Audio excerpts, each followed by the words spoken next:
বাবা মার কাছে সন্তান কখনোই কালো হয় না জানেন। সবসময়ই বাবা মার কাছে সন্তান হয় রাজকন্যা। এবং সেরকমটা আমার জীবনেও হয়েছিল। আমরা দুইটা বোন। আমার চেহারা অনেকই কালো, কিন্তু আমার ছোট বোনের চেহারাটা অনেক সুন্দর। কিন্তু আমার যখন পরিপূর্ণ বয়স হয়ে গেল, তখন আমার বাবা আর আমাকে বিয়ে দিতে পারছে না। বিভিন্ন জায়গা থেকে বিয়ের কাজ আসে, কিন্তু সব কিছুই ঠিকঠাক। কিন্তু আমারে যখনই দেখে তখন আর কেউ দেখে আমাকে বিয়ে করতে চায় না, ধানাই পানাই এটা ওটা বলে চলে যায়। আসলে ভাগ্যের কি নীলে খেলায়, একই মায়ের পেটে আমরা জন্ম নিছি, কিন্তু একজন হয়েছে কালো, একজন হয়েছে সাদা। আসলে বাবা মার যখন একটা মেয়ে পরিপূর্ণ বয়স হয়, তখন তার টেনশন থাকে। আসলে বাবা মার ধন সম্পদ টাকা পয়সা থাকতে পারে, কিন্তু কখনো দেখেছেন কোনো মেয়েকে ঘরে তুলে রাখছে? পরের ঘরে দিতেই হবে। তাই আমার বাবার চোখে আমি যেন যতই কালো হই, আমার বাবা এখন উঠে পড়ে লাগেছে আমি যেন পৃথিবী থেকে যাওয়ার আগে আমার মেয়েটাকে বিয়ে দিই। এদিকে আমার ছোট বোনও পরিপূর্ণ বয়স হয়ে গেছে, এদিকে সে একটা অন্য ছেলেকে পছন্দ করে, কিন্তু আমার জন্য আমার ছোট বোনটারও বিয়ে হচ্ছে না। আসলে নিজের কাছে তখন ভীষণ খারাপ লাগে যে আজকে আমার খারাপ চেহারা হয়েছে বিধায় বা কালো চেহারা হয়েছে বিধায় আজকে আমার ছোট বোনটারও বিয়ে হয়নি।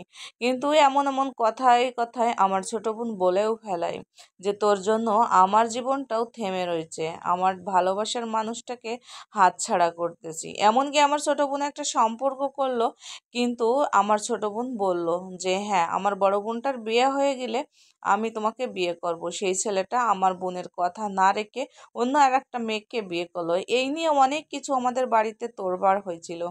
তারপরে আমার বোন আমাকেই দোষারোপ করছিল যে আজকে তোর জন্য আমি আমার ভালোবাসার মানুষটাকে খুঁজে পাচ্ছি না। আসলে বলেন তো, আমার কি এখানে কোনো হাত আছে আমার সুন্দর চেহারা না বেঁধে?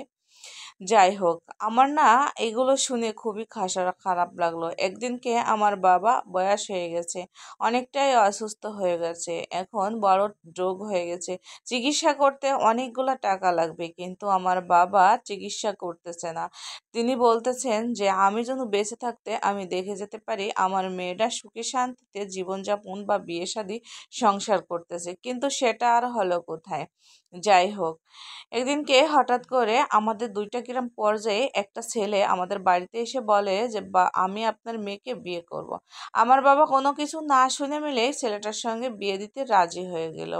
এদিকে পাড়া প্রতিবেশী সবাই এসে বলতেছে ওই ছেলের সঙ্গে তোমার মেয়েটাকে বিয়ে দিও না, ও ছেলে ভালো না, মদ গাঁজা খায়, এটা ওটা সেটা বিভিন্ন ধরনের কথা।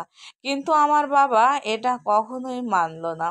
কিন্তু আমার বাবা 1 সপ্তাহ পরে দিন ফেলাইয়ে আমাকে বিয়ে দিল। আর আমি স্বামীর ঘরে যাই, মাসাল্লাহ ভালোই 1 সপ্তাহ 15 দিন ভালোই কাটলো। কিন্তু 1 মাস যা কালীনই দেখি আমার স্বামীর ভিতরে অনেকটাই চেঞ্জ।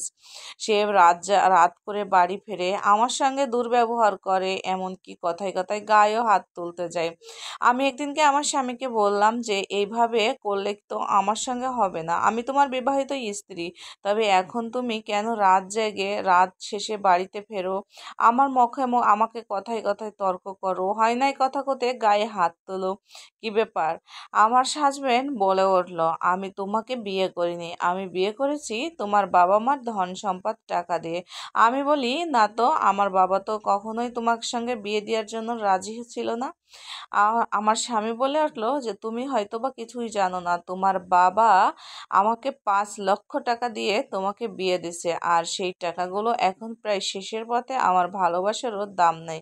এটা শুনে আমি অবাক হয়ে গেলাম। আমি আমার বাবার কাছে ফোন দিলাম, বাবা তুমি আমাকে বিয়ে দিছো? আমার বাবা বলল হ্যাঁ রে মা, তুই কেমন আছিস? আমি বললাম আগে আমার কথার উত্তর দাও। আমার বাবা বলল কি কথা? আমি বললাম তুমি কি আমাকে বিয়ে কর দিয়ে তোমাদের জামাইকে 5 লক্ষ টাকা দিছো? আমার বাবা বলল হ্যাঁ রে মা, আমি দুনিয়া ছেড়ে চলে যাওয়ার আগে আমার জটিল রোগ হয়েছিল, তাই আমি চিকিৎসা না করে সেই টাকা তিল তিল করে রেখে আমি তোকে 5 লক্ষ টাকা ওই ছেলেটাকে দিয়ে তোকে বিয়ে দিতে চাইছি, বিয়ে দিচ্ছি। আমি চাইছি যে আমি যেন বাঁচে থাকতে আমার মেয়েটাকে বিয়ে দিয়ে যেতে পারি, তাই আমি নিজের কথা না ভেবে তোর কথা ভাবছি।